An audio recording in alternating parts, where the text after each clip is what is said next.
అందరికీ మరణాత. ఈరోజు దేవుడు మనకు అనుగ్రహిస్తున్న శ్రేష్టమైన వాగ్దానము, వారి ఎదుట చీకటిని వెలుగుగాను వంకర త్రోవలను చక్కగాను చేయుదును. యెషయా గ్రంథము 42వ అధ్యాయము 16వ వచనము. I will turn the darkness into light before them and make the rough places smooth. Isaiah chapter 42 verse 16.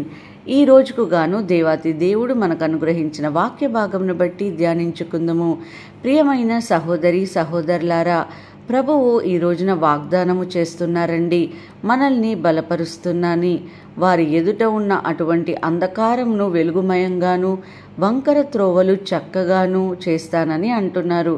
అయితే మనం తెలుసుకోవాల్సిన విషయం ఏమిటంటే, ఎవరి మీద ఆయన వెలుగును ప్రకాశింపచేస్తాడు, ఎవరి చెడు మార్గములను మంచి మార్గంలో పెడతాడు అంటే, ఎవరైతే ఆయన వైపుకు తిరుగుతారో, ఎవరైతే ఆయన మాటలకు నిలబడతారో, ఆయనను దేవుడు, నిజమైన దేవుడు అని విశ్వసిస్తారో అటువంటి వారి జీవితాలను దేవుడు మారుస్తారు. మన దేవుడు నీతిమంతుడు, యథార్థం కలిగిన వాడు, నమ్మకమైన వాడు. ఆయనని ఆరాధించు వారిని, ఆయన స్థితించు బిడ్డలను ఏనాడు కూడా విడనాడడండి. సమస్యల్లో ఉండి, ఇరుకులలో ఇబ్బందుల్లో ఉండి, గాఢాంధకారపు చీకటిలో కొట్టుమిట్టులాడుచు ఎటు వెళ్ళాలో తెలియక దారి తప్పి ఉన్న వారిని ఒంటరిగా విడిచేవాడు కాదు మన దేవుడు. ఆయన మనల్ని, మన జీవితాలను మార్చగల సమర్థుడు. మన దేవుని మహాకృపను బట్టి వారి పాపములను క్షమించుట వలన తమ ప్రజలకు రక్షణ జ్ఞానము ఆయన అనుగ్రహించినట్లు, ఆయన మార్గములను సిద్ధపరచుటకై నీవు ప్రభువునకు ముందుగా నడుచువాడవు. మన భాగములను సమాధానం మార్గంలోనికి నడిపించినట్లు, చీకటిలోను మరణాచాలలోను కూర్చుండు వారికి వెలుగునిచ్చుటకై ఆ మహత్సల్యమును బట్టి పైనుండి ఆయన మనకు అరుణోదయ దర్శనమును అనుగ్రహించెను అని, నా యందు విశ్వాసముంచు ప్రతివాడు చీకటిలో నిలిచి ఉండుకున్నట్లు నేను ఈ లోకమునకు వెలుగుగా వచ్చి ఉన్నాను. ఎవడైనను నా మాటలు విని నన్ను అనుసరిస్తారో వారిని నేను రక్షించును అని ప్రభు సెలవిచ్చిన ప్రకారము, ఆయన యందు విశ్వాసముంచుచు ఆయన మాటలను విని ఆ మాటలు చేత నడుచు ప్రతి వారి యొక్క జీవితాలను వెలుగుమయం చేస్తారు. వారు సాతాను బంధకాలలో చిక్కుకొనకుండా వారిని రక్షిస్తారు. అందుకొరకే భక్తుడు ఈ విధంగా అంటున్నాడు, దేవా నా దీపంను వెలిగించువాడు, నీవే నా దేవుడైన యెహోవా, చీకటిని నాకు వెలుగుగా చేయము అని. అవును ప్రియమైన సహోదరి సహోదరులారా, చీకటిమయమై ఉన్న మన బ్రతుకులను కష్టాలతో, బాధలతో, సమస్యలతో తప్ప ఆనందమే ఎరుగని మన జీవితాలను మన దీపంను వెలిగించువాడు దేవుడే. ఆయన తప్ప ఏ మనుషుడు కూడా మనల్ని పవిత్రపరచలేడు, మన బ్రతుకులను మార్చలేరు.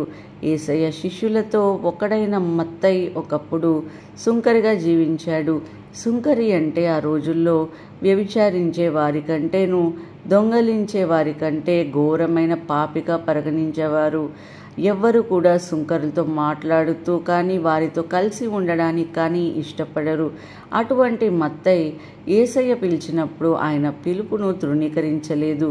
ఆయన మాటకు లోబడి సమస్తమును విడిచి ఆయనను వెంబడించాడు. అందువలనే కదా ఈ రోజున మత్తయి అపోస్తుల్లో ఒకడిగా పిలువబడుతున్నాడు. అంతకు మునుపు మత్తయి జీవితం విలువలేనటువంటిది, అసహ్యమైనది. కానీ ఎప్పుడైతే ప్రభువును వెంబడించాడో తన బ్రతుకులో వెలుగు నింపబడింది, విలువైన వ్యక్తిగా మార్పు నొందాడు. ఈ రోజున ఈ వాక్యమును వింటున్న ప్రియమైన సహోదరి సహోదరులారా, మీ జీవితాల్లో కూడా చీకటి ఆవరించి ఉన్నదేమో.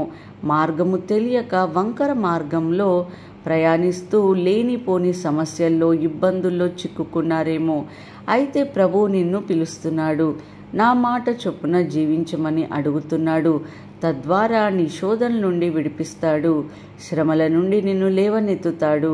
గాఢాంధకారమైన చీకటి ఆవరించి నిన్ను ఇబ్బంది అయినా, ఎటువంటి ఇబ్బంది పెట్టినా ఆయన నీకు వెలుగుగా ఉండి చీకటిని పారద్రోలుతాడండి. ప్రియమైన సహోదరి సహోదరులారా, నీవు ఎవరైనా కావచ్చు, అన్యుడవా, దేవుని ఎరిగిన బిడ్డవా, లేదా దేవుడంటే తెలుసుకొని కూడా ఆయన మాటలు లక్ష్య పెట్టక విడిచి తిరుగుతున్నవాడవా, నీవు ఎవరైనా సరే ఆయన నిన్ను దగ్గర తీసుకుని ఆదరించుటకు ఇష్టపడుతున్నాడు.